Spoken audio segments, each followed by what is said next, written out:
દર્શક મિત્રો, મહામંથન મંતવ્ય ન્યૂઝમાં આપનું સ્વાગત છે। સુરતમાં ભાજપના નેતાની સરા જાહેરમાં હત્યાની ઘટનાથી ખળભળાટ મચી ગયો છે।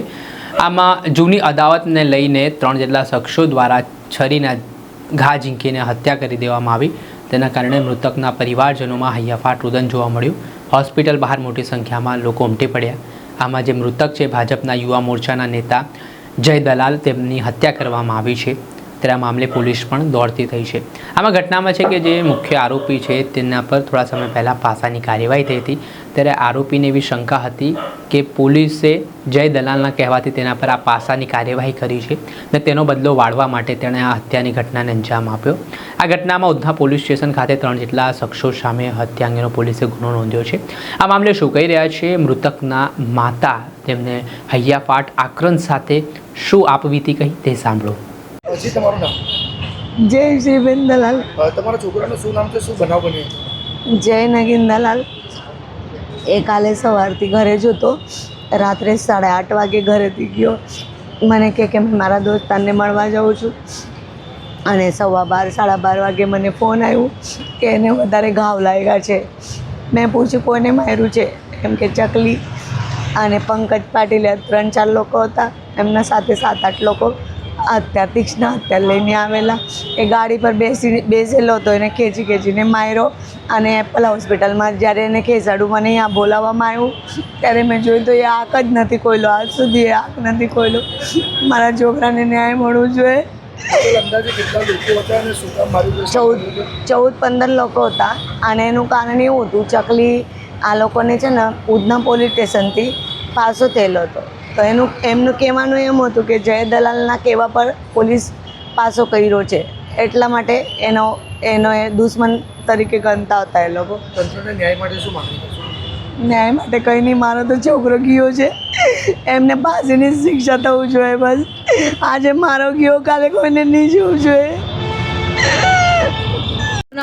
મેં એની મોટી બેન છું અને અમારે એટલે મારો ભાઈ થતો હતો અને મોટો એટલે બાપ તરીકે મને આજ સુધી એને રાખ્યું છે અને એ લોકોને ખાલી સજા નહીં, ફાંસી થવી જોઈએ તો મારા ભાઈને ન્યાય મળશે। નહીં મળે તો આ પોલીસ કર્મચારી કંઈ કામનું નહીં, મીડિયા બી કંઈ કામની ના મળે। પ્લીઝ ન્યાય અપાવજો બધા। આપણે સાંભળ્યા હતા મૃતકના માતા। સાથે જ આ મામલાને લઈને પોલીસ પણ દોડતી થઈ છે। શું કહી રહ્યા છે આ વિસ્તારના એસીપી, તેમને પણ સાંભળો।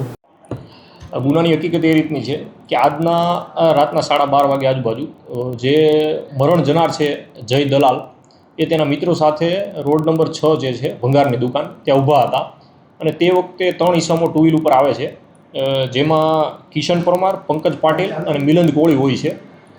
તો તે 3 જણા આવે છે અને જે મરણ જનાર છે જય નગીનભાઈ દલાલ, એમને ચપ્પુના ઘા મારે છે અને ત્યાંથી ભાગી જાય છે, જેથી જય દલાલનું એપલ હોસ્પિટલ ખાતે સારવાર દરમિયાન મરણ થાય છે।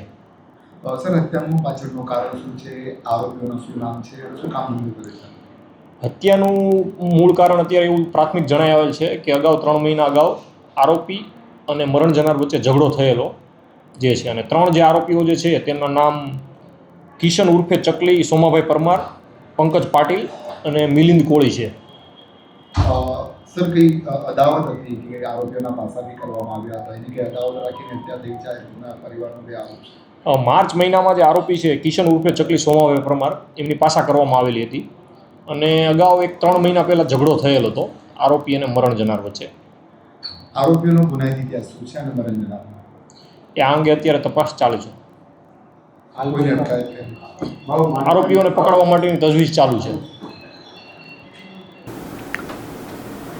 આ જે સુરતના ઉધના વિસ્તારમાં જે હત્યાનો બનાવ સામે આવ્યો છે તેના કારણે ઘેરા પ્રતિઘાત પડ્યા છે। કાયદો અને વ્યવસ્થાની સ્થિતિ સામે ગંભીર સવાલો ઉઠવાની શરૂઆત થઈ છે।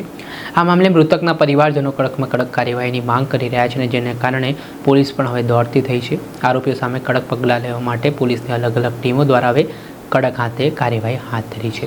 દર્શક મિત્રો, આવા જ નવા વિડીયો સાથે આપણે માહિતગાર કરતા રહીશું, એટલે મહામંથન મંતવ્ય ન્યૂઝ જોતા રહો।